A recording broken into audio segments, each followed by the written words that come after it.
Hello everyone, আসসালামু আলাইকুম। আজকে আমি দেখাবো প্রফেশনাল কিবোর্ড, যা দেখলে আপনার ফ্রেন্ড সার্কেল বা বন্ধু বান্ধব সবাই অবাক হয়ে যাবে। তো কিবোর্ডটি ইনস্টল করার জন্য প্রথমে কিকা ওয়েবসাইট নামে একটি অ্যাপস ইনস্টল করতে হবে।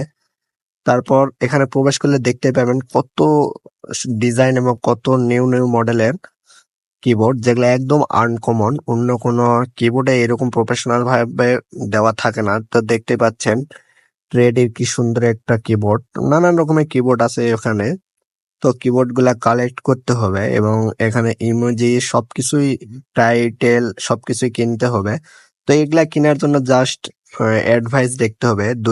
দুইটা অ্যাডভাইস দেখলে একটা করে আনলক হয়ে যাবে। তো ভিউয়ার্স, আপনারা খুব সহজে এটা কিন্তু আনলক করতে পারবেন এবং খুব সহজে সেট করতে পারবেন। তো ভিউয়ার্স, এই যে দেখুন, এটা আমি আনলক করব। আনলক করার জন্য প্রথমে আনলকে ক্লিক করতে হবে। আনলকে ক্লিক করলে ধরুন আমি ওইটা করব না, যে কোনো একটা করলেই হলো। এই যে আমি ধরুন এইটা আমি করব, এই লাল কালার, এটা এই আনলকে ক্লিক করব। আনলকে ক্লিক করলে দেখুন 288 কয়েন চাচ্ছে তারা। তো 288 কয়েন কই পাবো? তার জন্য আমাদের অ্যাড দেখতে হবে। তো ভিউয়ার্স দেখুন, এখানে অ্যাপ্লাই ক্লিক করছি। তো অ্যাপ্লাই ক্লিক করা মাত্র অ্যাক্টিভ হয়ে গেছে, মানে আমি প্রথমে অ্যাড দেখছিলাম। তো অ্যাড দেখার জন্য অ্যাপ্লাই ক্লিক করলাম এবং অ্যাক্টিভ হয়ে গেল। তো ভিউয়ার্স, এখন কিভাবে আমি কিবোর্ডটি আমার মানে ফোনের কিবোর্ডে সেট করব? এটি আমার রেডমি কিবোর্ড, কাস্টমাইজ করা ছিল। তো আমি এখানে ওই কিবোর্ডটি অ্যাড করব। তো ভিউয়ার্স, এই কিবোর্ডটি অ্যাড করার জন্য প্রথমে আপনাকে সেটিং এ যাইতে হবে। তো অ্যাক্টিভে ক্লিক করতে হবে। অ্যাক্টিভ ওয়ানে ক্লিক করার পর মেসেঞ্জারে আসতে হবে, বা যে কোনো একটাতে আসলেই হবে।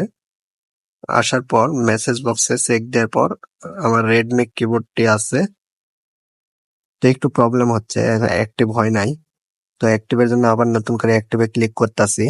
তারপরে ভিউয়ার্স দেখুন, এখান থেকে কিকা কিবোর্ড নামে এইটাতে ক্লিক করতে হবে। তাহলে দেখুন কিবোর্ডটি সেট হয়ে গেছে। অনেক সুন্দর একটি কিবোর্ড এবং ডিজাইন কাস্টমাইজ করা। তো এখন আপনি মেসেঞ্জারে বা যে কোনো ওয়েবসাইটে মেসেজ করার সময় অনেক সুন্দর এই কিবোর্ডটি পেয়ে যাবেন। তো এই কিবোর্ডটি আপনার চেঞ্জ হতে পারে, তার জন্য সেটিং থেকে এইরকম কিবোর্ডটি আবার পুনরায় নিয়ে আসতে হবে। কারণ যে কোনো নতুন অ্যাপ বা নতুন কিবোর্ড পাইলে যে কোনো ফোনে প্রথম সেটা কাজ একটু কম করে। তো ভিউয়ার্স দেখতে পাচ্ছেন, এগুলা রিয়াকশন কেনার জন্য আবার গুইটা ক্লিক করার পর আবার অ্যাড দেখতে হবে।